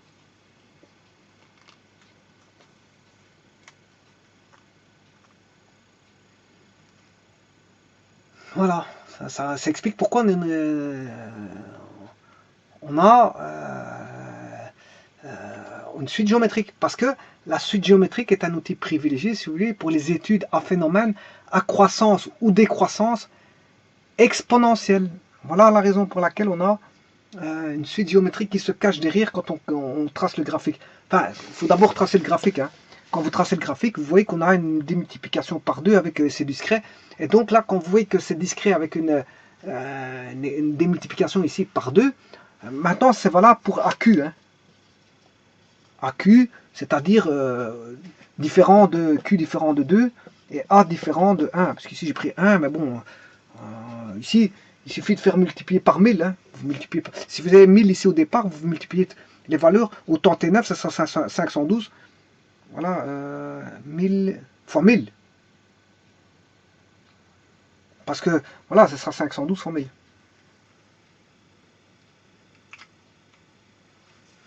Parce que, on va prendre un exemple. Là, j'aurai 10 exposants en 3. 2 fois 10 exposants en 3. T2, ça fait 4. Hein. Le 4, il est là. 4 fois 10 exposants en 3. Voilà, et donc là, ça veut dire qu'on aura 5 fois 12, 512 fois 10 exposants en 3. Voilà. Donc on a, le 1000 il va se retrouver partout. Si j'avais 10 000, ben, c'est 10 000 fois ceci autant T9. 10 000 fois ceci autant T8. 10 000 fois, voilà, parce que j'ai l'unité de A vaut, voilà, 10 000 au départ. Donc, ce que je vous dis là, c'est valable, quel que soit A différent de 1. Voilà, c'est valable. Et c'est quel que soit Q différent de 2. Donc quand vous avez une allure comme ceci, de type exponentiel, et qui est, comment est-ce qu'on appelle ça, croissante, ou peu importe, on aurait pu être décroissante. Hein. Je vais vous montrer un exemple où c'est décroissant. Voilà. Et donc quand on a ceci, on a une suite géométrique, et qui est justement un outil privilégié pour étudier les phénomènes à croissance ou à décroissance exponentielle. Donc AQ exposant n. AQ exposant n, qui provient d'une suite géométrique. Hein. AQ, c'est bien discret. Hein. AQ carré, AQ cube, AQ jusqu'à AQn pour autant Tn. Autant Tn, j'aurai AQn. Tant T0, j'ai AQ exposant 0. Oui, autant T0. Je vais le faire, hein, c'est pas un problème. Voilà, attention que ça c'est le point 8. J'ai 8 ici. Hein, voilà. Pas confondre. Voilà. Alors, regardons bien. Donc la fonction, c'est QB. QB est égal à quoi? Quantité de bactéries en fonction du temps. Rappelez-vous que je vous ai dit que quand en T6, il n'y a plus rien qui existe avant. Hein. Il y en a 64 points, il n'y a pas 32. Voilà. En T7, le temps avant n'existe plus. Donc fatalement, les bactéries avant n'existent plus parce qu'elles ont été utilisées pour créer les 128 ici. Donc voilà, en temps T7, il n'y a plus que 128. Et le futur, il n'y a pas court, le passé, il est fini, il est passé. Dans le temps, dans la chaîne. Voilà. Alors, QB de T est égal à 2 exposant T. Maintenant, supposons qu'on a AQ, exposant N. Bon, si je commençais avec une valeur A différente de 0, ben j'aurais, par exemple, je commence à 1000 bactéries, mais j'ai 10 exposants 3, A exposant 2 exposants T. Voilà, si A est différent de 0, j'ai pris A égale 1000. J'ai pris 10 exposants 3. Voilà. Voilà. Donc voilà. Et donc, si la raison est autre que 2, ici la raison vaut 2, si la raison est différente de 2, non, la raison vaut Q, elle vaut Q en général, si elle vaut Q, quel que soit Q appartenant aux entiers différents de 0, hein, on va prendre 1, 2, 3, 4, 5, 6, 7, peu importe. Qu'est-ce que je vais écrire? Ben, je vais écrire que j'ai A, Q exposant T en fonction du temps. Voilà. Donc en T0, j'aurai T égale 0, T0, là j'ai 0. 2 exposant 0, Q exposant 0, ça fait 1. Une fois A, ça fait A. Donc j'ai bien A. Q égale T1 égale 1. Ça, c'est la base de temps. 20 minutes, ben, c'est T1 égale 1. Donc je prendrai que l'indice. Hein. Voilà. Ici, ma base de temps, elle vaut 20 minutes. Hein. Bon, elle peut valoir 1 heure, 3000 ans, 4000 ans, 20 000 ans, peu importe. J'ai une unité de temps. Ici, j'ai une unité de temps. D'ailleurs, je vais le faire avec un autre exemple, avec du carbone 14. Vous allez vite comprendre que je ne suis pas obligé. C'est l'unité du temps qui prime. Voilà. T exposant 0, 0, 1, 2, 3, les indices qui constituent une famille, hein, les T1, T2. Ici, comme j'ai affaire à des UI que je vous ai montré tout à l'heure, et UI avec I appartenant... bon, les UI, ce sont des entiers. Hein, voilà, les I appartiennent à l'intervalle d'indexation qui est inclus dans N. Bon, c'est 1, 2, 3, 4, 5, voilà. Et je commence en 0. Je commence en 0. L'intervalle... L'indexation commence en 0, 1, 2, 3, voilà, voilà. On va dire ça comme ça. Commence en 0, 1, 2, 3, comme, voilà, c'est un intervalle d'indexation aussi bien pour les UI, mais ici, le I, ce sont les TI. Les TI, ce sont des temps. Et les UI en mathématiques, ce sont les termes qu'on appelle les UI. Mais ici, comme c'est des mathématiques, enfin, c'est un paramètre scientifique qu'on appelle le temps, mais le temps, c'est T0 ici, T1, T2, T3, T4, T5. Et donc, le I constitue, je veux dire, un indice. Et l'indice, c'est ce qu'il y a là. L'indice I appartient à un ensemble d'indexation. Voilà. Donc qu'est-ce qui compte ici? Ben, c'est pas le temps, c'est l'unité de temps qui compte. C'est ça que je veux dire. T0, T1, c'est la base de temps. T2, c'est 2 fois la base de temps. C'est 2 fois T1. T3, c'est 3 fois T1. T4, c'est 4 fois T1. T5, c'est 5 fois T1. T6, c'est 6 fois T1. T7, 7 fois T1. T8, 8 fois T1. Bon, et l'unité de temps, T1 vaut 20 minutes. Maintenant, ici, si je regarde maintenant, je peux comparer par rapport à l'heure. Parce que si j'ai 20 minutes pour T1, je peux regarder par rapport à l'heure. L'heure, c'est T3. Donc, fatalement, 2 heures, c'est 2. T6, c'est 2 fois T3. T9, c'est 3 fois T3. Et ainsi de suite. Bon, je peux faire des relations par rapport à la base de temps qui est 20 minutes ou par rapport aux heures. Voilà, et ainsi de suite. Bon, vous voyez que on peut jouer avec des intervalles de temps, c'est pas un problème. Hein. Je joue avec l'heure, je joue avec une partie de l'heure qui est le tiers d'heure, je joue avec 20 minutes qui est un tiers d'heure. Voilà. Et donc ici, AQT, ben, c'est valable. La loi Y de T est égale à AQT. Est valable. Ça, c'est valable pour tout phénomène. Derrière ça se cache une suite géométrique. Derrière ça se cache une suite géométrique. Et donc, si tout est entier, ben, on a voilà, des phénomènes. Là, on a soit une croissance, une décroissance. On peut avoir une décroissance en fonction voilà, de moins t ou t. Si j'ai moins t, on a une exponentielle décroissante. Voilà, si j'ai q exposant t, j'ai une exponentielle croissante. Ça va se jouer à ce niveau-là. Pour faire la décroissance, c'est pas lui qui fait la décroissance, c'est pas la constante ici, hein, ça c'est juste une constante. Ce qui va faire la décroissance, attention que si je mets... attendez, hein, si je mets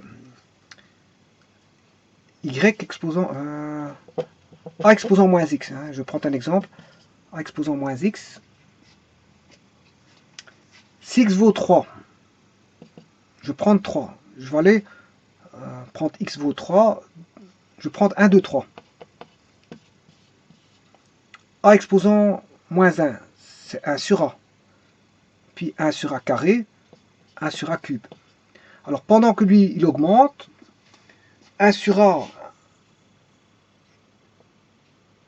est plus grand que 1 sur A carré. Voilà. Et là, on divise encore le 1 par A cube. Là, on divise 1 par A. Si je prends x égale 1, j'appelle ceci y. Hein. J'appelle ceci y. Bon. Voilà. Si je prends x égale 1, là on aura a exposant moins 1, ce qui fait 1 sur a. Si je prends 2, j'aurai a moins 2, c'est 1 sur a carré. Et si je prends 3, j'aurai a moins 3, 1 sur a cube. Alors, là on augmente. Les x, quand les x augmentent, les y diminuent. Pourquoi les y diminuent? Donc on a bien une fonction décroissante. Les y diminuent parce que l'unité, si je divise par a, c'est petit. Mais si l'unité, je divise par a carré, c'est encore plus petit. Et si l'unité, je divise par a cube, c'est encore beaucoup plus petit. Donc en fait, un y a exposant moins x est une fonction décroissante. Donc, pour décroître, je peux mettre ceci. Voilà. Pour une raison qui est bien sûr entière, hein. Je ne veux pas jouer avec des 1,5 ou des 1 quart, je parle de raison entière ici. Hein. Pour une raison entière,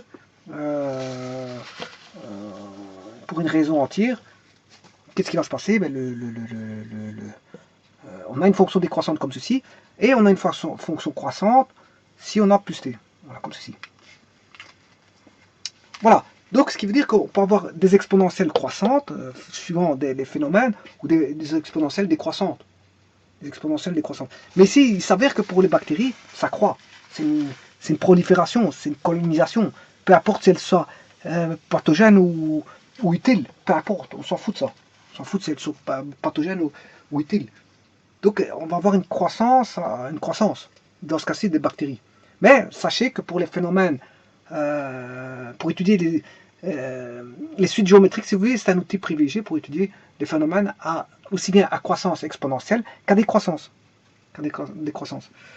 Voilà. Donc, bon, et je vais le faire pour la décroissance, hein. Je vais vous montrer un exemple.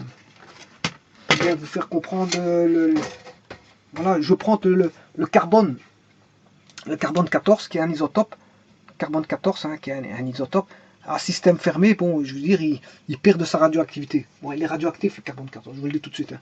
Il sert notamment à on va dire, trouver à faire des datations carbone 14. Datation carbone 14. Alors, la datation carbone 14 permet de savoir, je veux dire, de trouver plus ou moins quand avec une certaine précision quand est-ce que je veux dire le produit enfin je sais pas moi c'est une poterie ou peu importe ce que c'est qui date d'il y a très longtemps de dater pas forcément il y a très longtemps, c'est utilisé au niveau des historiens mais aussi au niveau je veux dire pour des enquêtes hein, bon, des enquêtes pour de certaines choses bon on sait dater des éléments de la préhistoire comme on sait dater des éléments de l'histoire ou de l'Antiquité ou du Moyen-Âge, peu importe, on s'est trouvé une date. On s'est trouvé une date. Voilà, alors pour le carbone 14, ben, là on a un phénomène de, non pas de croissance comme les bactéries ici, mais la radioactivité va décroître. Hein. Va décroître en fonction du temps, c'est une fonction temporelle. Voilà, et ça c'est la radioactivité. Quand on a un système fermé, ben, je veux dire, elle va perdre de sa radioactivité. Voilà, on a un système isolé ici.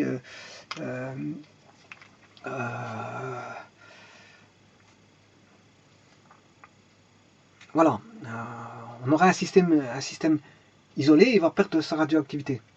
Alors N, c'est quoi? Le N, c'est pas le nombre de bactéries, ici c'est le nombre de quantités de noyaux. Le nombre de quantités de noyaux qu'on aura dans le système en fonction du temps. Bon, eh bien, après un instant T, qui est ma base de temps, T1, T2, T3, T1, T2, T3. Ici, on a T0. Hein. T3, voilà, je ne sais pas si on voit. Voilà, T1, T2, T3. Ben, ici, on a T0, on a une certaine valeur. Eh bien, en T1, on aura la moitié. Voilà. Puis après, on aura encore la moitié ici. Voilà. Puis on aura encore, l'aura diminué de la moitié, se retrouve ici. Donc chaque fois, par rapport à ceci, on est à la moitié là. Puis par rapport à de là à là, sa moitié elle est là. Puis la moitié de là à là, est là. Bon. Donc ce qui veut dire ici, au départ on en avait une certaine quantité, mais là il n'en reste plus qu'on avait n noyaux. On avait n quantité de carbone 14. Voilà, n quantité de carbone, c'est la quantité de carbone 14 qui est un isotope du carbone. Hein. Le carbone, voilà, c'est un des isotopes, mais il est radioactif. Hein. Il y a un carbone qui est radioactif et l'autre ne l'est pas, donc carbone 14. Et celui qui est radioactif, c'est le carbone 14. Voilà. Et donc là, on va se retrouver avec la moitié qui est n demi. Puis on va se retrouver avec n sur 4. Et puis on va se retrouver avec n sur 8. Voilà. Et donc, n sur 2, c'est quoi? C'est la quantité de carbone qui a divisé par 2, parce que c'est le nombre de noyaux. Le nombre de noyaux a été divisé par 2. Puis après, divisé par 4 en nombre de noyaux. Donc la quantité, si le nombre de noyaux diminue, fatalement, on a la quantité de carbone 14 qui diminue. Voilà. Et là, on a bien une exponentielle de type décroissante qui est, comment est-ce qu'on appelle ça, discrète. Elle est discrète. Alors, ce temps pour lequel on a l'unité de temps ici que je vais appeler T, qui est la période où, si vous voulez, c'est le temps de demi-vie, c'est-à-dire que c'est le temps pour lequel on a une diminution de moitié. Et chaque temps de demi-vie T, ben, à chaque période T, ben, j'ai une diminution de moitié du nombre de noyaux dans le système. Voilà. Donc ici, j'aurai combien? Ben, j'aurai un T. Là, je suis à combien? Je suis à 2T. Je suis à 2T. Hein. Si je considère, voilà, le T, c'est l'intervalle T0, T1, mais là, je serai à 2T, là, je serai à 3T, etc. etc. Bon, ici, c'est pareil. Donc, on a bien un phénomène, je veux dire, cette fois-ci, qui n'est pas croissant, mais décroissant, qui est derrière ça une suite géométrique, bien sûr, et c'est un phénomène à décroissance exponentielle. Donc, on a bien une suite géométrique qui est cachée derrière ça. Voilà. Bon, voilà.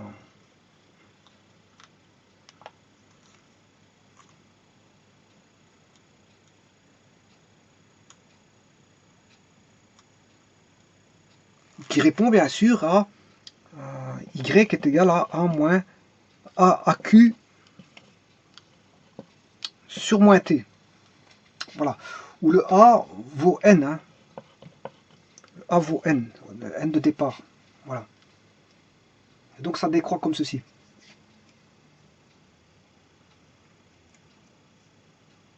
Alors maintenant, est-ce qu'on a le temps qui est forcément négatif?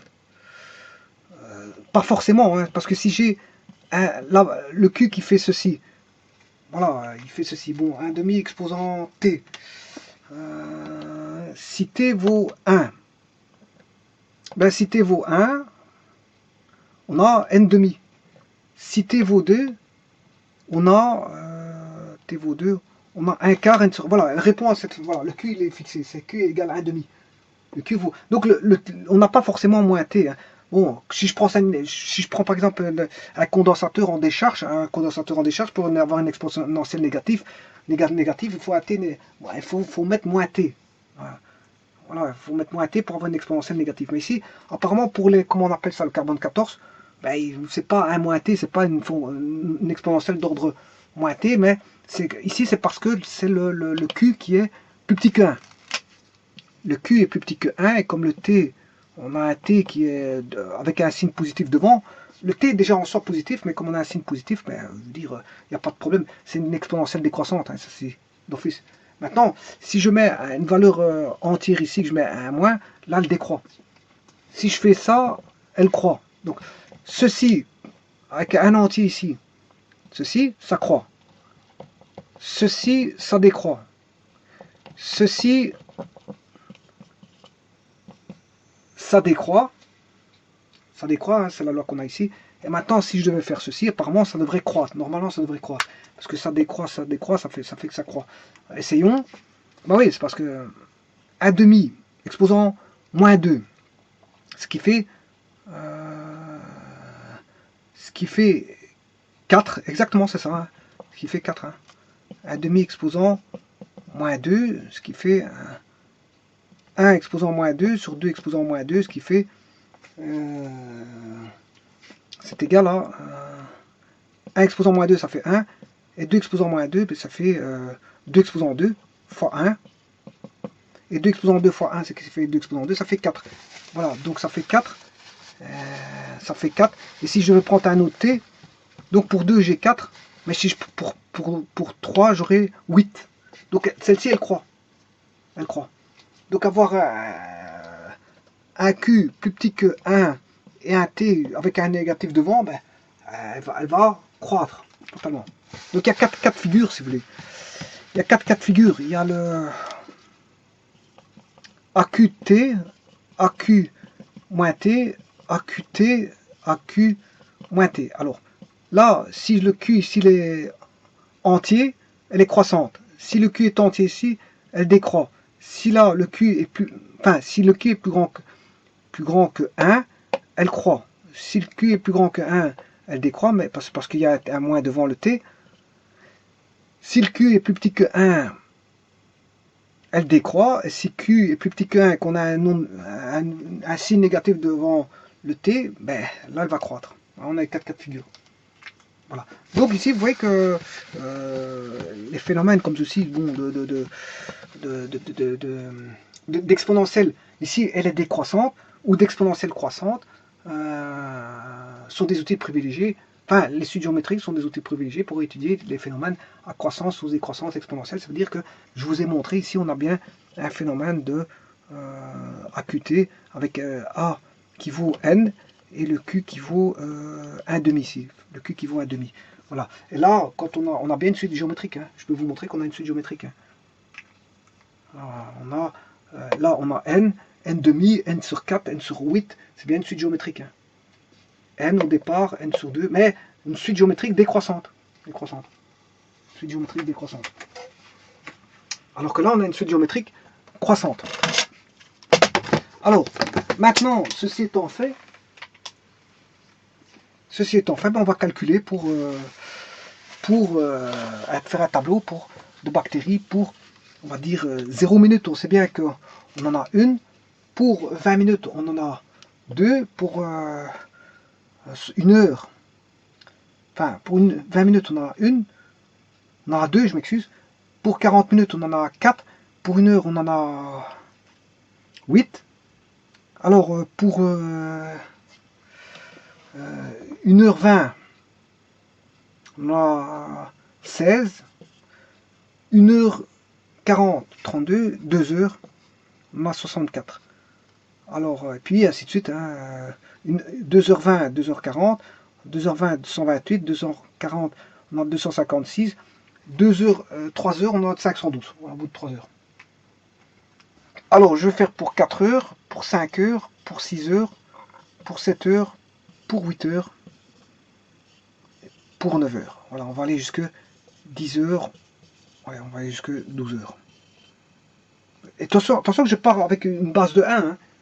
Ça veut dire que les valeurs que vous avez ici, s'il y a 1000 bactéries au départ, il faut faire x 1000. Hein. Il faut faire x 1000 si vous avez 1000 bactéries au départ. Hein. Voilà, on va calculer ça. Alors, je vais chercher ma machine. Puis je terminerai la vidéo ici avec ceci. Alors,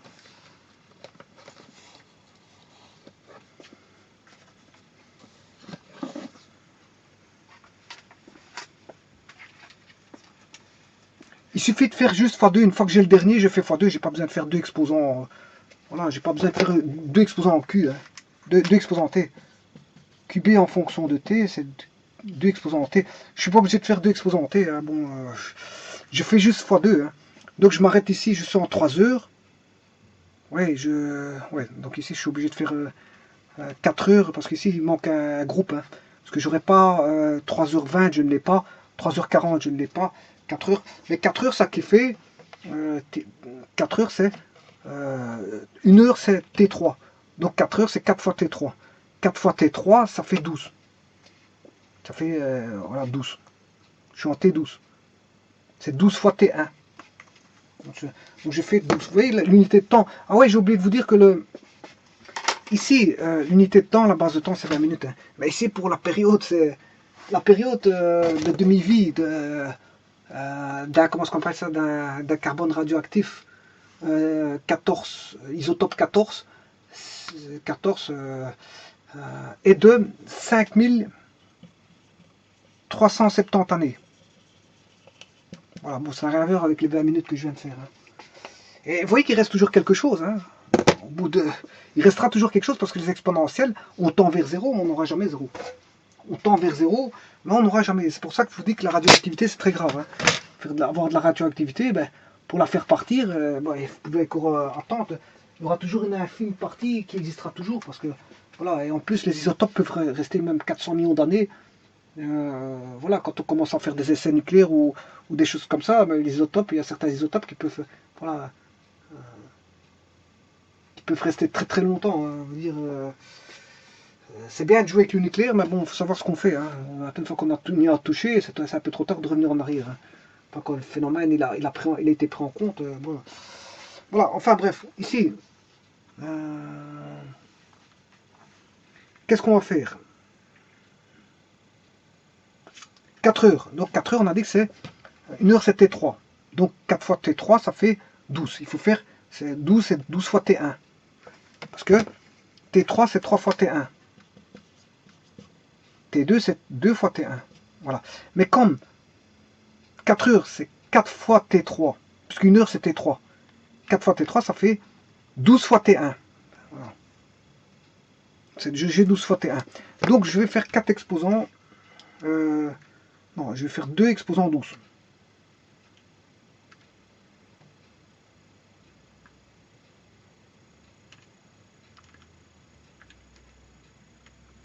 « 4096. 4096, voilà.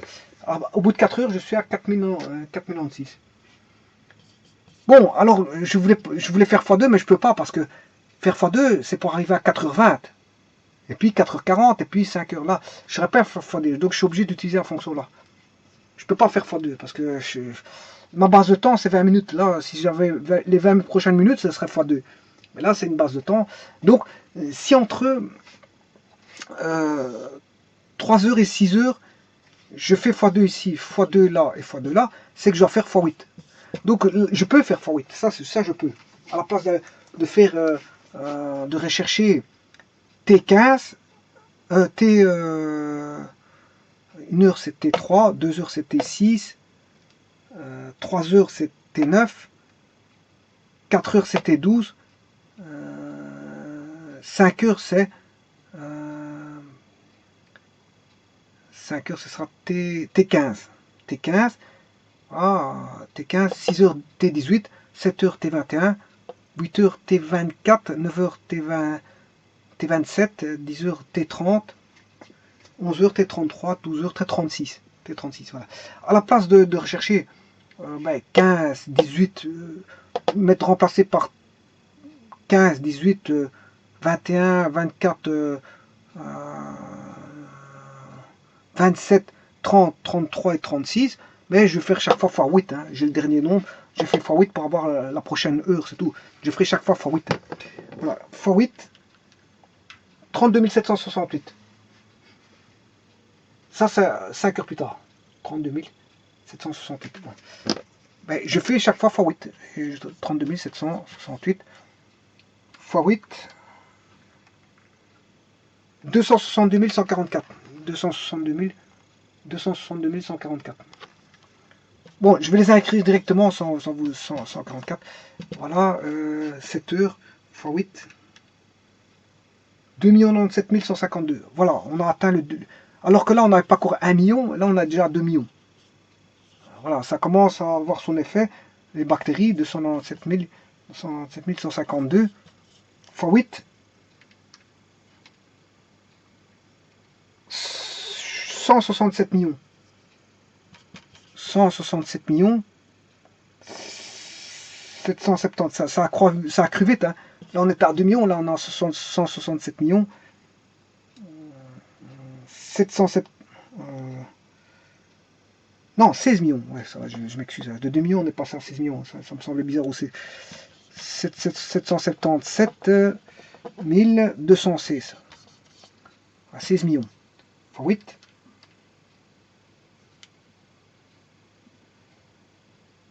134 millions. 217 728. Fois 8.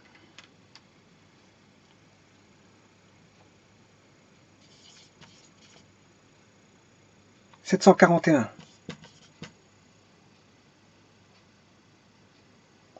1073. Ça fait combien ça?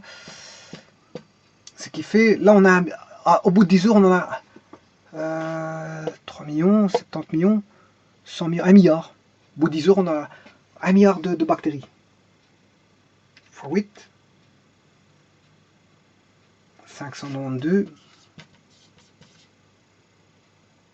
934. 589. 8 milliards. Voilà. Voilà, et j'arrête au bout de 11 heures. Ça veut dire qu'au départ d'une unité, il ne faut pas oublier que si on avait 1000 au départ, ben, vous faites ça fois 1000 encore. Hein. Vous en avez 800 milliards. Hein. C'est immense. Hein. C'est immense. C'est immense le nombre de bactéries. Et si c'était des virus, ben, on a une charge virale qui se développe comme ça.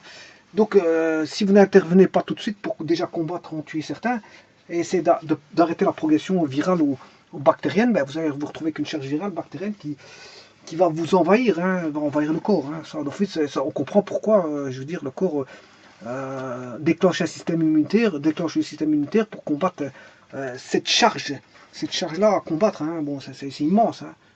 C'est immense, immense, immense. Bon, au bout de 11 heures, le combat qu'il doit avoir, ça doit être un combat, je veux dire, de titan. De titan entre le corps, voilà. Voilà, donc et ça referme la vidéo qui concerne le développement des bactéries vues sous forme de 3 aspects. Aspect d'un arbre, enfin, vu par l'entremise de trois aspects, de trois domaines différents. Un, la logique binaire, qui nous faisait intervenir un arbre binaire et donc une logique, certaines logiques d'arbre binaire. Voilà, on a fait intervenir donc l'arbre binaire. Un aspect mathématique des choses, que voici, un aspect scientifique. L'aspect mathématique, c'est pas encore ça, puisque c'était la suite géométrique avec sa fonction exponentielle de base 2, voilà, qui est un phénomène, je vous l'ai dit, voilà, qui est un phénomène qui est non continu, qui est douce continu, ou ce qu'on appelle discret. Discret, hein, c'est un phénomène discret. Et quand on fait pas intervenir le paramètre T, mais on a la vraie évolution de la quantité de bactéries en fonction du temps. Donc là, ressort de ça trois domaines, hein, mathématiques, scientifiques et un domaine de logique. Et donc vous voyez que quelque part, les bactéries en soi, je veux dire, répondent à une logique mathématique derrière. Hein. Les bactéries répondent à une logique mathématique, purement mathématique et scientifique derrière. Hein. Les bactéries s'évoluent de manière scientifique et mathématique. La preuve, bon, la comptabilité ne se fait pas n'importe comment. Hein. C'est une comptabilité qui se fait par puissance de 2, donc par une division binaire. Et donc ça, c'est purement mathématique, c'est rien d'autre. Hein. Donc dans la nature, on puise dans la nature de nombreux phénomènes qui sont des phénomènes, je veux dire, de type logique, de type mathématique, de type scientifique, de type de tout ce que vous voulez. On les retrouve. Elles répondent à une logique, hein. Ça, elles ne répondent pas de n'importe quoi. Les lois en général répondent à des lois physiques, mathématiques, mécaniques et peu importe, mais ce sont des lois purement à relation mathématique. Hein, je veux dire, et donc ça veut dire que le monde qui nous entoure est déjà en soi un monde mathématique. Hein. Voilà. Alors bon, je vous ai pris les bactéries en tant qu'exemple, bon, pour l'exponentielle croissante. Je vous ai pris donc comment on appelle ça, un exemple de carbone 14 qui est voilà, un exemple d'exponentielle décroissante. Voilà. Mais j'aurais pu prendre aussi les intérêts composés en finance. Hein. En finance, on a bien un paramètre temporel, enfin un paramètre temps, qui est une donnée scientifique, puisque le temps appartient dire, à la physique. Mais si ce n'est qu'elle fait intervenir, bon, je veux dire, une quantité de monnaie qui est une valeur financière, qui est de l'argent, de la monnaie, dans un système financier, dans un système monétaire bien précis, hein, l'euro, le dollar, peu importe. Eh bien, l'intérêt composé, ben, c'est une production d'argent en fonction du temps. Production d'argent en fonction du temps. Voilà, on a une production qui est, on va dire, discrète en fonction du temps. Attention qu'il y a les intérêts composés, il y a les intérêts mensuels et les intérêts annuels. Hein. Bon, si je compte les intérêts annuels, bon, on peut voir que c'est discret. Si c'est mensuel, j'aurai des intérêts au niveau des mois, des intérêts quotidiens, mais là, on peut avoir quelque chose de continu si on restreint voilà, à l'heure, à la seconde. Si je restreins à la seconde au niveau monétaire, là, j'ai une fonction continue. Hein. Ah, si j'étudie au niveau monétaire, voilà, au niveau de la seconde, là, je me retrouve avec une fonction continue et non pas discrète. Hein. Voilà, donc les intérêts composés peuvent être, je veux dire, vus comme, un phénomène de croissance ou décroissance exponentielle, parce que les intérêts composés, voilà, bon, les intérêts composés, généralement, ils croissent. Hein. Ils croissent, bon, les intérêts, c'est fait pour intérêt, c'est un intérêt qu'on gagne. Hein. C'est un intérêt qu'on gagne. Donc, c'est un intérêt composé. Voilà. Donc, logiquement, ça va être une exponentielle croissante. Pour autant que la personne dire, bon, n'enlève pas ses valeurs, parce qu'à ce moment-là, il y aura des changements, des variations. Hein. Si la personne commence à enlever de l'argent, bon, on va repartir à partir d'un nouveau pic qui n'est pas le même qu'auparavant, parce qu'il a retiré de l'argent. Bon, maintenant, je pourrais prendre un autre exemple, c'est la période orbitale du système planétaire. Bon, là, c'est un autre exemple. La période orbitale du système planétaire, là, on retrouve aussi des voilà, des suites géométriques et donc fatalement, notamment, je veux dire, un phénomène à croissance exponentielle. Voilà, tout ce qui est phénomène à croissance exponentielle, derrière se cache, je veux dire, des suites, enfin, ouais, des suites géométriques. Voilà, je vous remercie.